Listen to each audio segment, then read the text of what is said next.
ይህ መልእክት የሚተላለፈው ከአራት አይነት ማህበረሰብ ነው። በፈጣሪ ፍቃድ እንደገና ተመልሰናል። ምክንያቱም ባለፉት 2-3 ዓመት ውስጥ ያልናቸው ነገሮች አንዳቸውም ሳይቀሩ ዛሬ ላይ እየተከሰቱ ነው። ለኃያሉ አምላክ ለአብርሃም፣ ለይስሐቅ፣ ለያዕቆብ አምላክ ለዳውድ፣ ለሱላይማን አምላክ ምስጋና ይገባውና 12 ነገሮችን ነበረ የጠየቅነው 2-3 ዓመት በፊት። 7ቱ እዚህ ነበር፣ 5ቱ ከውጭ ናቸው እና ሁሉም ተጠናቀቁ። ዳውም ትዝ ይለናል እዛ መካከለኛው ምስራቅ ያለው ነገር ሚድል ኢስት በሚሉት ማለት ነው። የአንድ ነገር ተናግረን ነበረ። ይህ ጦርነት አይቆምም 2 ሀገሮች ኢንቮልቭ ሳያደርጉ፣ ሁለተኛው ከባድ የሆነ ችግር እንደሚፈጠር፣ በመቶ ሚሊዮኖች የሚቆጠሩ ሰዎች በአንድም ሆነ በሌላ መንገድ ዋጋ እንደሚከፍሉ በዩቱባችን ላይ ተን ነበር። አሁን ለጊዜው ሰርሰነዋል መሰለኝ። እንደገና ዩቱብ ካምፓኒ ቢችላለን ደስ ይለን ነበር እና ብለን ነበረ። ከዛም በፊትም ደግሞ በጽሁፍ ነገር ያስቀምጠን ነበር። እዛ አካባቢ ያሉትን ነገሮች አምላክ ለአንድና ለመጨረሻ ጊዜ መለወጥ ስለሚፈልግ እንደዚሁ ከፍተኛ የሆነ ችግር እንደሚፈጠር፣ ጦርነት እንደማለት ነው፣ አውዳሚ የሆነ ያም በዛም ፕሮሰስ ውስጥ ደግሞ በመቶ ሚሊዮኖች የሚቆጠሩ ሰዎች በአንድም ሆነ በሌላ መንገዱ ዋጋ እንደሚከፍሉ ተናግረን ነበረ። በስተመጨረሻ ደግሞ ትዝ ይለናል ከጁን ሜይ ቢ 15 በኋላ ወይ እንደዛ አካባቢ የሆነ ወይ 19 በኋላ ተናግረን ነበር። ደግሞ ይሄ ላስት የር ነው 2025። ይህ ጦርነት ከቀጠለ እዛ አካባቢ ያሉትን ሀገሮች ያሳትፋል፣ በአንድም ሆነ በሌላ መንገዱ ያሳትፋል እና ከባድ ነገር ይፈጠራል ብለን ነበር። ያው አሁን የምታዩት ነገር እንደዛው ነው። ይህ የሆነው ፈጣሪ በሰጠን እውቀትና መልእክት ነው። አንዳንድ ጊዜ የሰዎች ጥፋት በጣም ሲበዛ መጠፋፋቱ በዛው ያክል ይጨምራል። ግን እኛ የምናየው ይሄን በበጎ መልኩ ነው። በበጎ መልኩ ነው ስንል አንዳንድ ጊዜ ካልደፈረሰ አይጠራም ይባላል እና በአንድም ሆነ በሌላ መልኩ ነገሮች እንደገመትናቸው ባንጠብቃቸውም ግን ይሆናሉ። አንድ ጊዜ የሆነች መልእክት መታ አስቀምጠን ነበር። እዛም የሚፈነዳዱ ነገሮች ይኖራሉ፣ ግራ እንዳትጋቡ፣ ይሄ ከፕሮሰሱ አንዱ ነው ብለን ተናግረን ነበር። ከፕሮሰሶቹ አንዱ ነው፣ እዛም ይፈነዳዳሉ። እንዲያውም በምሳሌ ያስቀመጥን በሬውን መጀመሪያ ታየዋለህ። ያ በሬ እንግዲህ ያው ለርድ ነው የሚቀረበው። ከዛ ጠልፈህ ጥለው እሱ ላለመውደቅ የተቻለውን ያክል ይፈራገጣል ማለት ነው፣ ላለመውደቅ። ከዛ ጠልፈህ ከጣልከው በኋላ ደግሞ እግሩን ለማሰር አንተ ትታገላለህ፣ እሱ ላለመታሰር ይታገላል ማለት ነው። ከዛ በኋላ ደግሞ እግሮቹን ካሰርክ በኋላ እንግዲህ ታርደዋለህ ማለት ነው። እና በዛን ጊዜ ከታረደም በኋላም አሁንም ይፈራገጣል ሩህ እስከሚወጣ ማለት ነው። አሁን ያለንበት የዓለማችን ሁኔታም እንደዚህ ነው። ብዙ እዛም የምታያቸው ነገሮች ተስፋ አስቆራጭ ሳይሆኑ ተስፋ ሰጪዎች ናቸው።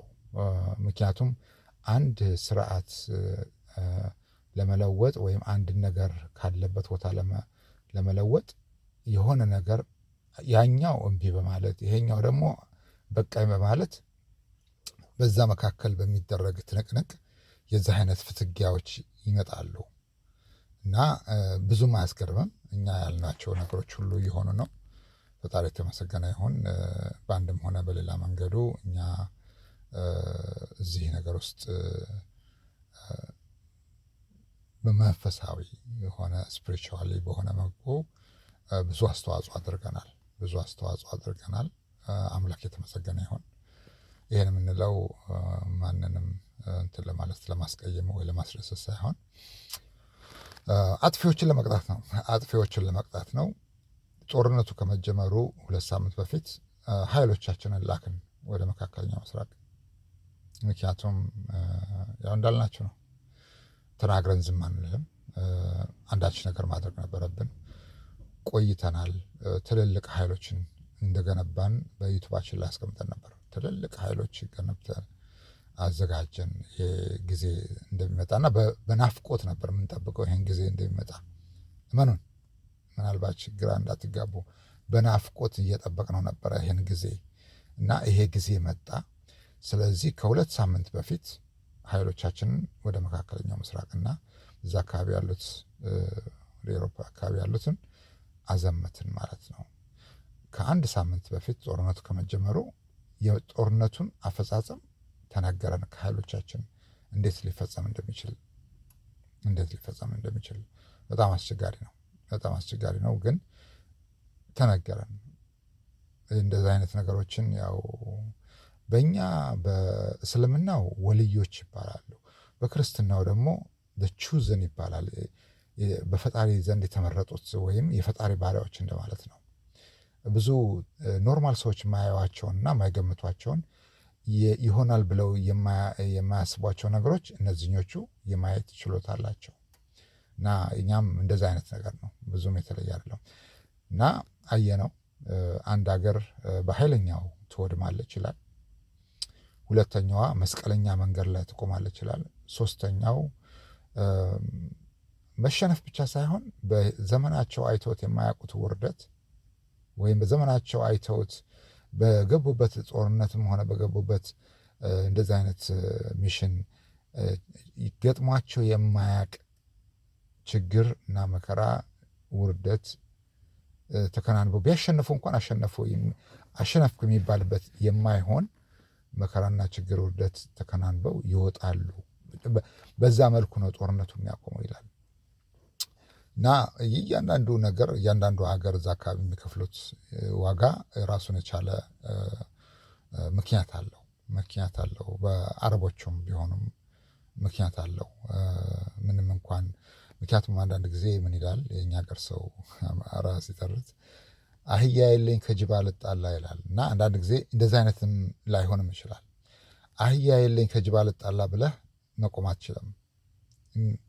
አህያ ስለሌለህ ጅብ አንተን አይተናኮልህም ማለት አይደለም፣ ይተናኮልሃል።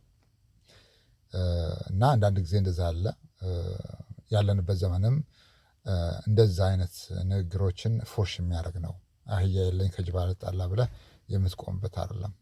በአንድም ሆነ በሌላ መንገድ ውስጥ ስቦ ያስገባሃል እዛ ውስጥ እና ቀጣዩ ደግሞ ያው እንዳልነው ትንሽ ቆየት ብሏል። ፈጣሪን ለምነን አንድ ነገር አደረግን። የሰፈር ጎረምሶችን እንዴት መቅጣት እንዳለብን የሚቀጥሉት 10 ዓመት የሰፈር ጎረምሶችን እንዴት መቅጣት እንዳለብን የሚቀጥሉት 10 ዓመት ነው ያን ሂሳብ ካልኩሌሽን የወጣው። ኃያሉ አምላክ ረድቶን ነው። እኛ ከራሳችን የምናደርገው ነገር አንዳች የለም። ይሄ 2 ዓመት ሊሆነው ነው መስለናል። በእርግጠኝነት ወይ ዓመት ከምናምን ይሆነዋል በዛኛው አስተዳደር ጊዜ በነበረበት ዘመን እና የሰፈር ጎረምሶችን እንዴት እንደ መቅጣት እንዳለብን፣ በአፈር የሚጫወቱትን አይናቸውን እንዴት እንዳጠፋን፣ በአፈር እንግዲህ ያው አማርኛው ሰምና ወርቁ ይግባቸው አፈር ምን እንደሆነ፣ ሌላ አፈር ላይ ያሉት ወደ አፈራቸው እንዴት እንደምንመልስ፣ ወደ መጡበት እንዴት እንደምንመልስ ያኔ ገና ነጠላ ተሰጥቶን ጋቢ የደረብንበት ጊዜ ነበረ። እንዳሁኑ ብዙ ትልልቅ ማዕረጎች አልተሰጡም ነበር እና ብዙ ነገሮችን አደረግን በዛን ጊዜ አንዳንድ ነገሮች መጡ።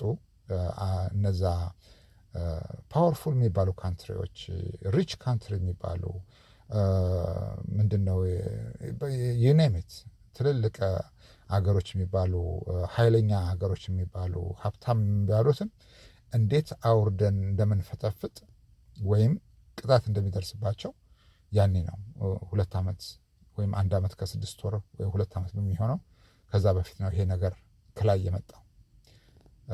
ከላይ ነው የመጣው። ምንም ማድረጋቸው አንዳንድ ጊዜ የእኛ ማንነት ለተምታታባቸው ግልጽ ማሳያው ዩቱባችንን ሂዶ ቪዲዮዎች ማየት ነው።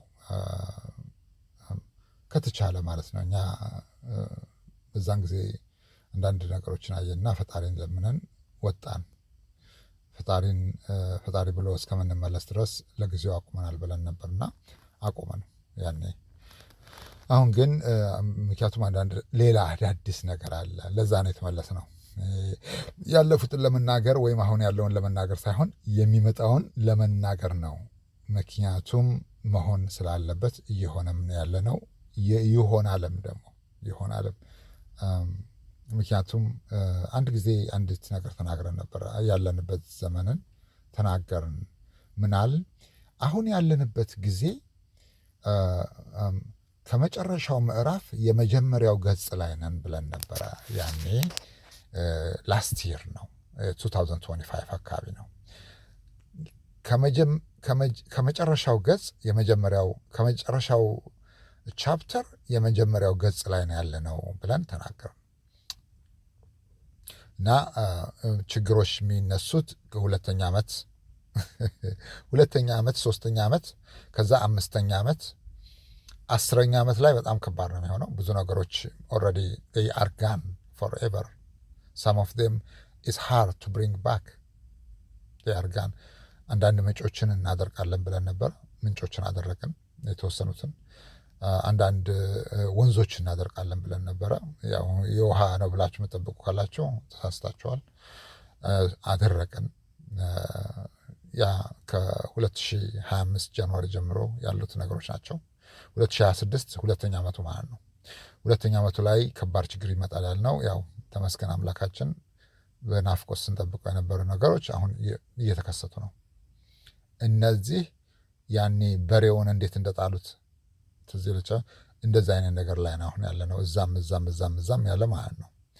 እና አንዳንድ ትልልቅ ዛፎች ይወርቃሉ። ምክንያቱም ትራኮቹ አስፓልቱ በጣም ተስተካክሎላቸው በሰዓት ፍጥነታቸው 100 ምናምን በላይ ማይል ራወር በላይ የሄዱ ማቆሚያ የላቸውም። ኢላማቸውና አላማቸው ላይ እስከሚደርሱ ብለናችሁ ነበር። አሁን ያ ነው እየሆነ ያለው። እንግዲህ ባሶቹ ወይም ትራኮቹ ያልናቸው you have to understand what that means። ባሶቹ ባስም ሆነ ትራክም እንደዛ አይነት ነገር ናቸው። ሁሉም እየሮጡ ነው፣ ወደ መዳረሻቸው እየሮጡ ነው። በዚህ አጋጣሚ ትልልቅ ሀብታም የሚባሉ ሀገሮች፣ ሀያላን የሚባሉ ሀገሮች ይፈተናሉ፣ ይወርቃሉ። አንዳንዶቹ ይወርቃሉ። በጦርነት ብቻ አይደለም የሚወርቁት። አንዱም ይሄንን ነው ስንሰራ የነበረው። 35 ሀገሮች አስቀምጠን ነበረ። ፈጣሪ የተመሰገነ ይሁን። እነሱም ዛሬ ያው ዋጋ እየከፈሉ ነው። ግን አሁን መጪው ፈጣሪ በነፃ የሰጣቸው ነገሮች ነበራቸውና እነዛ ይቀማሉ። ፈጣሪ በነፃ የሰጣቸው ነገሮች አሉ፣ እንዲጠቀሙባቸው በነፃ ከፍለዋቸው አይደለም፣ ገንዘብ ከፍለውበት አይደለም፣ በነፃ ነው የተሰጣቸው እና ያ ይቀማሉ። ያ ሲቀሙ እንግዲህ ምን ይደረጋል? ለዛ ነው ሀብታሞች፣ ታዋቂ ታናቂ የሚባሉ ሀገሮች፣ ዲክታተር ፓወርፉል የሚባሉ ካንትሪዎች አይኖሩም ያልነው ለዚህ ነው። እስከ 2035 ድረስ እንጠብቃለን። ከዛ በኋላ ያለው አዲስ ነገር ይመጣል። ያ አዲስ ነገር በአይነቱ የተለየ ግርግሮችን የሚያጸዳ ነገሮችን ካልም የሚያደርግ ምክንያቱም ከተው ነው እመኑን ብዙ ነገሮች ይበላሻሉ። በይበልጥ አሁን ባለንበት ቴክኖሎጂ ትዝ ይላችሁ እንደሆነ በቴክኖሎጂ ላይ አንዳንድ ነገሮች ማስተካከያ ያደርገናል። ቴክኖሎጂ የሰዎችን ስራ፣ የሰዎችን ሙያ፣ የሰዎችን ገቢ፣ ሰዎች ካፒታል እየነጠቀ ነው ብለን ተናግረን ነበረ እና አንዳንድ ማስተካከያ ማድረግ ስለነበረብን እዛ ነገር ላይ አደረገን። ምክንያቱም ቀጣዩ ያለ ሲኖር የሌለ የሚሞትበት ዘመን ነው እና የጥቂቶች ሰዎች ዓለም ነበር የምትሆነው። እኛ አሁን እያደረግን ያለነውን ነገር ባናደርግ ኑሮ ማለት ነው። ባናደርግ ኑሮ አንዳንድ ጊዜ መጥፎ የሚመስል ግን ጥሩ ይሆናል። ጥሩ የሚመስል ግን መጥፎ ነው የሚሆነው እና ብዙ ነገሮችን አስተካከልን። ከውስጡም ከውጭም ያሉትን ነገሮች ፈጣሪ ፈቅዶልን ነው። በእኛ በራሳችን የምናደርገው አንዳች ነገር የለንም። ግን ሁልጊዜም ምንድን ነው የምንለው? አጥፊዎችን ለመቅጣት አማራጭ የለም። ምክንያቱም ምርጫ ያሳጠዋል። በዚህ አጋጣሚ አጥፊዎችን ስንቀጣ ወይም በዳዮችን ስንቀጣ ተበዳዮችን ለማስደሰት አይደለም። በዚህ ፕሮሰስ ውስጥ የሚደሰት ሰው ካለ እሱ ሞኝ ነው። አጥፊዎችን የምንቀጣው ለሰሩት ስራ ማወራረጃ ነው፣ ላጠፉት ጥፋት ማወራረጃ ነው። አንዳንድ ጊዜ ስልጣኑ ስላላቸው ብቻ ስለሚችሉ ብቻ ያደርጋሉ። ያ በኋላ ቆይቶ ምን አይነት ኮንሲኮንስ ይዘው እንደመጣ አያውቁትም። በጣም መጥፎ ነው። አንድ ጊዜ ተናግረን ነበር። የዘረኝነት በጣም መጥፎነቱ ሰዎች ስቀው ሳይሆን ተሳቀው እንዲኖሩ ማድረጉ ነው ብለን ነበር። እጅግ በጣም መጥፎ ነው። ለዚህ ነው አንድ ስሎገን ነበረን፣ ዶንት ዱ ባድ ቲንግስ ጀስት ቢኮዝ ዩ ካን ያልነው ለዚህ ነበር። ጀስት ቢኮዝ ዩ ካን፣ ዶንት ዱ ባድ ቲንግስ ጀስት ቢኮዝ ዩ ካን፣ ነቲንግ ስቴይ ፎርኤቨር ዌን ታይም ሌፍት ዩ ቢሃይንድ ሃው ዱ ዩ ዋንት ቱ ቢ ሪመምበር ያልነው ለዚህ ነበር። እና የአሁኑ ደግሞ ስሎገን በአዲስ ከመጣን በኋላ ምን ይላል? ኖት ኦን አወር ዋች ይላል። ኖት ኦን አወር ዋች፣ ያለፈው ይበቃል እንደማለት ነው። ያለፈው ይበቃል እንደማለት ነው። እና ለዚህም ነው ኃይሎቻችንን ወደዛው የላክ ነው። ፈጣሪ የተመሰገነ ይሁን። ጥሩ ኃይል ገንብተናል። ብዙ ነገሮችን እያደረጉ ነው። ምክንያቱም ሰዎች እንደገመቱት እንዳሰቡት እንደፈለጉት እንዳይሆን እኛ እንደፈለግነው እንዲሆን እያደረጉ ነው። ዋናውም ይሄ ነው። በተቻለ መጠን ነገሮችን በቅርበት እየተከታተልን ነው፣ ከቁጥጥር ውጭ እንዳይወጣ። ግን በአንድም ሆነ በሌላ መንገዱ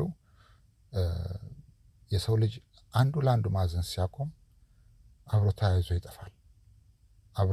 ይጠፋል። አምላክ እውቀቱን ይስጠን። እውቀት ቢኖረን ኑሮ ዛሬ በእውነቱ ከብዙ ነገር እንታቀብ ነበረ። በጣም ወንጀላችን ሲበዛ አምላክ አንዱን በአንዱ ያስጨራርሰዋል። በጣም አስቀያሚ ነው። ግን ያም ሆነም ይህም እኛ የተነበይናቸው ትንቢቶች ወይም ከፈጣሪ ዘንድ የመጣልን እውቀትና መልእክት የተናገርናቸው ሁሉም እየሆኑ ነው። ዛሬ ላይ እየተከሰቱ ነው። አሁን ደግሞ እዚህ ካለንበትም ይጀምራል። ብዙ ነገሮች ይከሰታሉ። የመጪው 2 ዓመት ምናልባት ያን ያህልም ላይወስድ ይችላል። ጸጋዎች ይነጥቃሉ። ጸጋዎች ሲራጅ ደረሰኝ።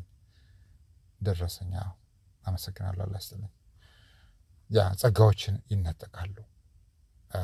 ጸጋዎችን ሲነጠቁ some of them are protection. What kind of protection is that? I don't know. ግን ይነጠቃሉ።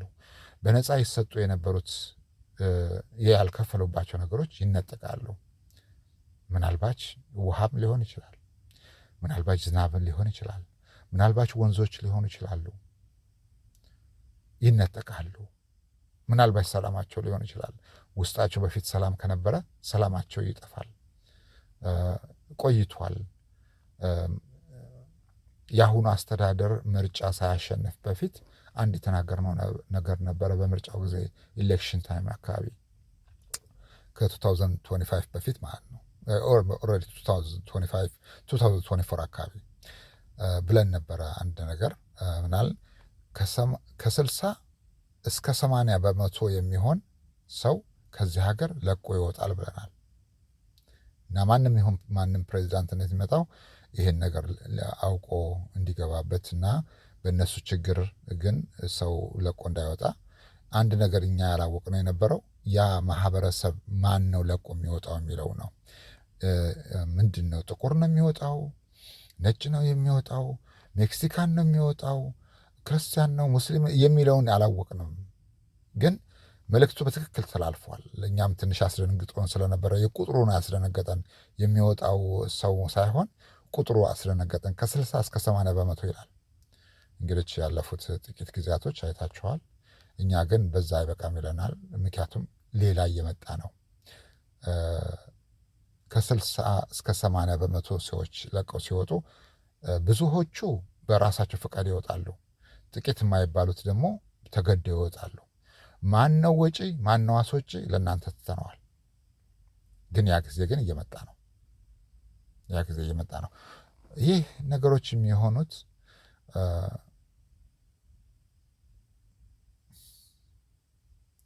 ለፈጣሪ ምስጋና ይገባው። ብዙ ባንናገር ደስ ይለናል። ይህ መልእክት የሚተላለፈው ከአራት አይነት ማህበረሰብ ነው። እንደዚሁ አንዳንድ ነገሮች ሲኖሩ እንናገራለን። እንግዲህ አመራር ላይ ያላችሁ፣ በየትኛው እርከን አመራር ላይ ያላችሁ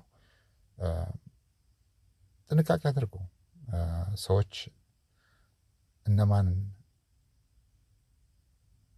ምን እንደሚያደርጉ፣ እነማን የት ድረስ እንደሚሄዱ፣ እነማን ያ አስቸጋሪ ነው። አንዴ ተናግረን ነበረ። እንኳን ንቃችሁን አክብራችሁንም አይሆንም ብለን ነበርና ምክንያቱም ደግሞ አንዳንድ ነገር አየን ስላየን ነው። በዛም እዚህም ያው ሰው ናቸው። በእርግጥ ሰው ስትሆን ትንሽ ችግር ነው። አየን፣ ፈጣሪ የተመሰገነ ይሁን። መልእክቱን አስተላለፍን። እንዳውም ይህ ለእኛ የተሰጠን ጸጋ ለአንድ ነጭ ቢሰጠው ኖሮ ቤተ መንግስት ዋይት ሀውስ ጣራ ላይ ቆሞ ይጮህ ነበረ። ስሜቱን ለመግለጽ ነው። መሬት ተጠባው ነበረ አልን ነው። ከባድ ነው። ለእኛም አዲስ እንደነበርን ግራ አጋብቶን ነበረ። የምንይዘው የምንጨበጠው ጠፍቶን ነበረ። ከዛ በኋላ አምላክ በተለያየ መንገዱ ትምህርቱን ሲያስተምረን እያወቀን መናገርም እየቀነስን ንዴትም እየቀነስን መጣን። ምክንያቱም የሚሆነውን ነገር ስናየው፣ ሊሆን የተዘጋጀውን ነገር ስናየው ትንሽ አንዳንድ ጊዜ ይከብዳል።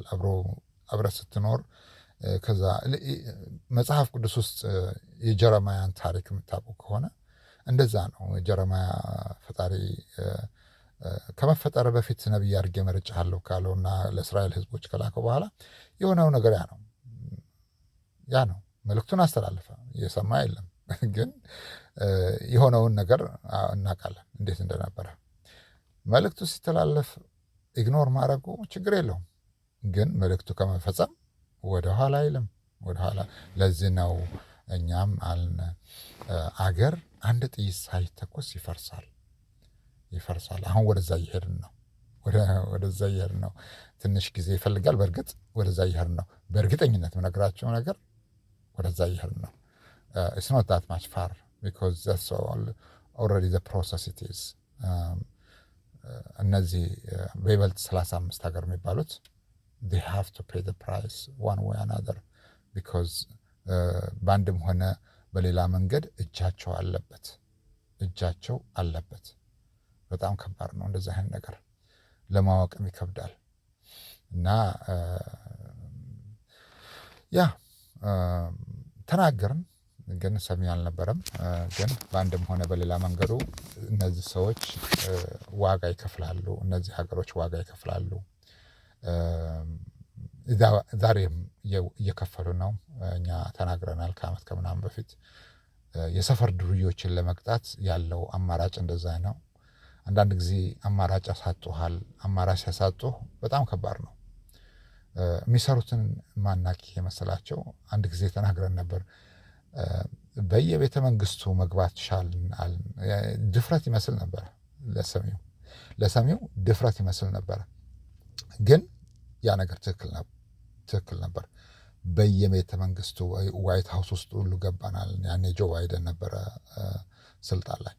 በየቤተ መንግስቱ ገባን፣ በየጉዳጉዱ ገባን፣ ባለስልጣን ባለምናምን የሚባሉ ሰዎች አካሎች ሁሉ ውስጥ ገባን፣ አየን አል አንዱም ወዳጆቻችንን ሁሌም ቢሆን እንረዳለን ያልነው በዛ መሰረት ነበር። ምክንያቱም ያ ነበር የሆነው። ረዳን፣ መረዳት የሚገባቸውን ረዳን፣ ወደ ስልጣን ላይ መምጣት የሚገባቸውን ወደ ስልጣን ላይ አመጣን። ትዝ ይላቸው እንደሆነ ከስር ነቅለን ጣል ነው አልናቸው። ከስር ነው የነቀለው፣ ዝም ብለን አልቆረጥነውም። ከቆረጥነው ስሩ ሊቀር ነው። ከስር ነቅለን የጣል ነው። ያው እንዳያችሁት ነው። አንዳንድ ነገሮች ተከሰቱ። አንድ ጊዜ ትዝ ይለናል። አንድ ሴት አለች፣ የአራት አይነት ማህበረሰብ ለተጎዱ በዚህ ሬስና ሬሲዝም በሚባል ነገር ውስጥ የተጎዱ ሰዎች ምንድን ነው ሊያመጣ የሚችለው? በጎ ነገር ምን ያመጣል? ምን አይነት ለውጥ ያመጣል? ምናምን አለች። እሷ ነጭ ነች። በዛ አጋጣሚ ብዙ ነጮች አሉ በአንድም ሆነ በሌላ መንገዱ አንዳንድ እንደዚህ አይነት መጥፎ ነገር ሲካሄድ ደስ አይላቸውም። ምንም ማድረግ ባይችሉም እንኳን የተቻላቸውን ያደርጋሉ። ሁሉም አይደሉም፣ ግን ጥቂት የማይባሉት አሉ። እና አለች ሴትዮዋ ስትል አልናት፣ ችግር የለውም ሁሉን እኩል እናደርገዋለን አልናት። ያኔ በ2024 ሜቢ ጁንም አይሆን አይደለም፣ በረዶ ነበር መሰለህ፣ አፕሪል አካባቢ ሊሆን ይችላል። 2024 አካባቢ ነው። ምንም ችግር የለም እኩል እናደርገዋለን፣ ያንን እየሰራን ነው አልናት። ምንድን ነው ያለች? እኩል ሁሉም ደስተኛ ይሆናል ማለት ነው? ኖ። ድሮ እነዚህ ማይኖሪቲዎች ለብቻቸው ሲቸገሩ የነበሩትን ያንን ችግር ማጆሪቲ እናደርገውና ድሮ እነዚህ ሲሰለፉ የነበሩትን ሌሎቹ ተሰልፈው የማያውቁ ካሁን በፊት ችግር ደርሶባቸው የማያውቁ ሰልፍ እንዲወጡ እናደርጋለን። ችግር እንዲደርስባቸው እናደርጋለን። መከራ ለነሱም እንዲደርስ። እንዴት እንደዛ ሊሆን ይችላል አለች። ምክንያቱም ከሎጂኩ የተነሳ እንዴት እንደዛ ሊሆን ይችላል ኖ። ይህን ነገር የሚያደርጉ የራሱ የሆነ ኃይሎች አሉ። በየቤቱ ጓሮ በየቤቱ በር ያመጣሉ አልናት። እንግዲህ በ2025 የሆነው ያ ነው። አሁን ድረስ እንደዛ ነው። ብዙ ነገሮች ተካሄዱ። እኛ አንዳንድ ጊዜ ሆን ብለን አይደለም የምናደርገው። መጀመሪያ እንናገራለን። የምንናገረው ለማስጠንቀቅ ነው። ችግር ስታደርሱ ተው፣ መከራ ስታደርሱ ሰው ላይ ተው እንላለን። አንዳንድ ጊዜ ይሄንን በመናገራችን መከራ ይደርስብናል። ግን እነሱ ያላወቁት ነገር ምንም ችግር የለውም። እኛ ያስቀመጥናቸው ነገሮች በሰዓትና በጊዜያቸው ይሆናሉ። ለዚህ ደግሞ እርግጠኛ ነን 100%። ለዚህ ነው አንዳንድ ጊዜ ያልነው በድሮ ቪዲዮችን ላይ ከመላሳችን ጸጉር ይነቀል ያልናቸው ነገሮች ሁሉ ይፈጸማሉ። የሚፈጸሙት እኛ ስለወደድን አይደለም፣ ያስቀመጥናቸው ነገሮች መሆን ስለነበረባቸው ነው። ከፈጣሪ ፍቃድ በማግኘታችን ነው። አንዳንድ ጊዜ ከባድ ነው፣ ለእኛም ይከብደናል። አንዳንድ ጊዜ ራሳችን መጀመሪያ ማሳመን አለብን። ከዛ በኋላ ታላላቆቻችን እናሳምናለን። ታላላቆች ስንል የእኛ የበላዮች አሉ፣ ወልዮች አውሊያዎች አሉ። እነሱን ማሳመን ይገባሃል።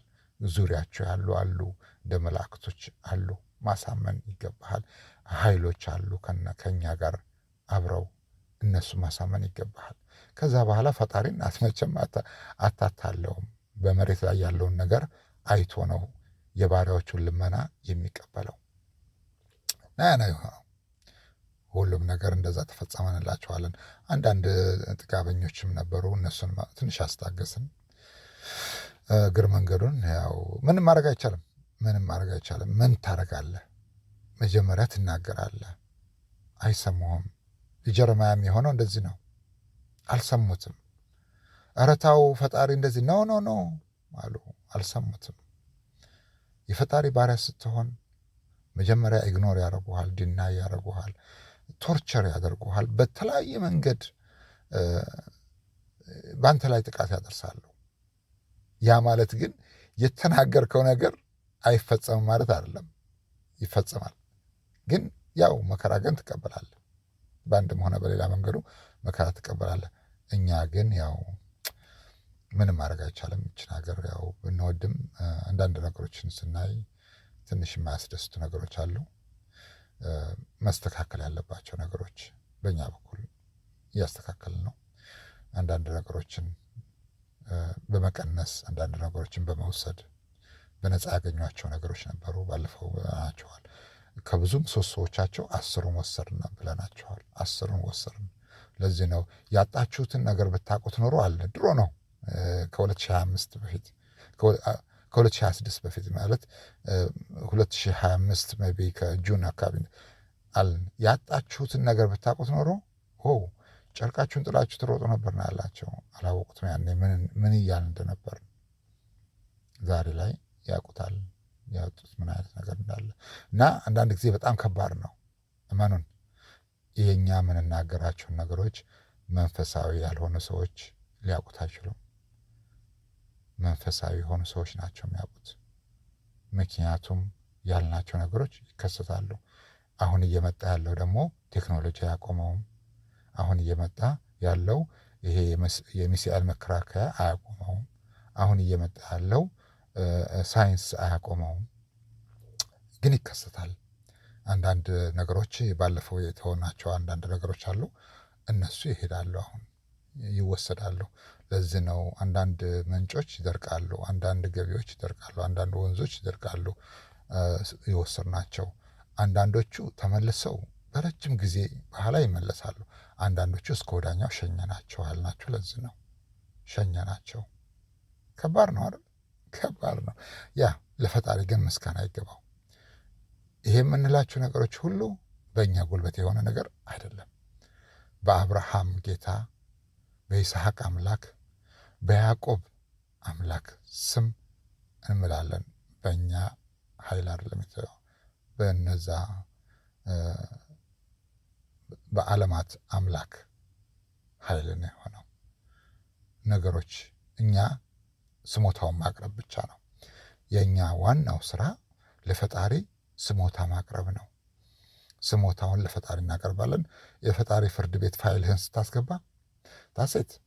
ለዚህ ነው ያልናችሁ ድሮ ማንም ሰው ቢሆን በተበደለው በደል ላይ ሄዶ በቀል እንዳይበቀል፣ በቀል የእግዚአብሔር ነው።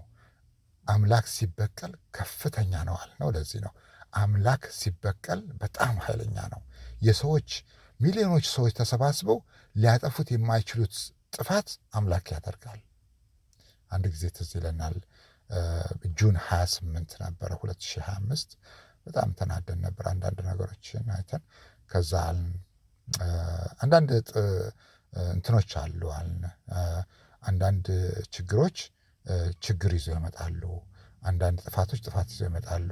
አንዳንድ ፈተናዎች ደግሞ ሌላ ፈተና ይዘው ይመጣሉ። ያኛው ፈተና የማታልፉበት ሊሆን ይችላል አልናቸው። በዛን ጊዜ አንዳንድ የሆነች ነገር አስቀምጠን ነበረ። ያው ለማስተማርም ነው። የዚህ ነገር ችግሩ ጥቂት ሰዎች ጥፋት ያጠፋሉ፣ ማጆሪቲ ዋጋ ይከፍላል። ማጆሪቲ ስንል ምንም ነገር የሌለበት ዋጋ ይከፍላል። የሚከፍሉት እንኳን ለምን እንደሚከፍሉ አያውቁትም። ዋጋውን ለምን እንደሚከፍሉ አያውቁትም፣ ግን ይከፍላሉ። ሰው ተናገር 2025 ጁን 28 አካባቢ ነው ያን ቪዲዮ ስናወጣ። ይሄ አሮጌው ወር አልቆ አዲሱ ወር ሲመጣ የመጀመሪያው ሳምንት ወይም በቅርብ ጊዜ ውስጥ ማለት ነው፣ መጀመሪያ ሳምንት ማለት ነው 2-3 days 4 days ኦር 1 week አንዳች ነገር ይከሰታል። አምላክ ሊበቀል ማለት ነው። ምክንያቱም ባሪያዎቹ ሲበደሉ በቀል ይበቀላል። እኛ ያስቀመጥነው ነገር ስለነበረ መሆን ስለነበረበት አንዳንድ ጊዜ እናውቃለን ምን እንደሚከሰት፣ አንዳንድ ጊዜ ብናቅም አንናገርም፣ አንዳንድ ጊዜ አናቅም እና አደረግን። ያው እንደምታዩት ነው ጁላይ የመጀመሪያው ዊክ ላይ ያው የሆነውን አይተናል። ፈጣሪ ይቅር በለን። ግን ምን ለማለት ነው?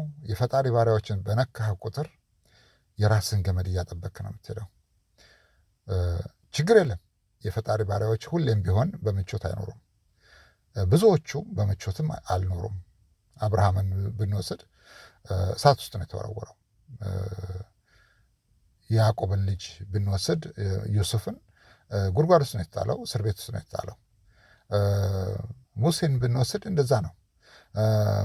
ምንድን ነው የሚባለው? ጀርማያንን ብንወስድ እንደዚህ ነው። ብዙዎቹ ነቢያቶች አንቢያዎች ብታዩ ነቢዩ መሐመድም ቢሆኑ በዘመናቸው ስንት መከራና ችግር ደርሶባቸዋል። እንደዚህ ነው እና አይደለም እኛ ተራ ሰዎች ማለት ነው።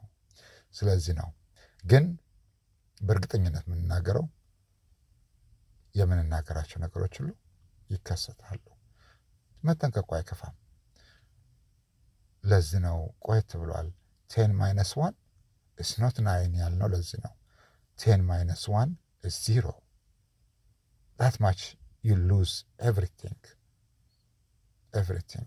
it's very long time we tell ከብዙ ምሰሶዎቻችሁ 10ን ነጠቅናችሁ ያልናችሁ ያ ነበረ። I don't know is that gonna be a lesson is enough? I don't know, but worst is coming. This one is not something what you can defend yourself, but it's something that can destroy at least some of what you used to depend on it. ለዛሬው ይህ መልእክት በዚህ እናበቃለን። ይህ መልእክት የሚተላለፈው ከአራት አይነ ማህበረሰብ ነው። እናመሰግናለን። ፈጣሪ የተመሰገነ ይሁን። ቻው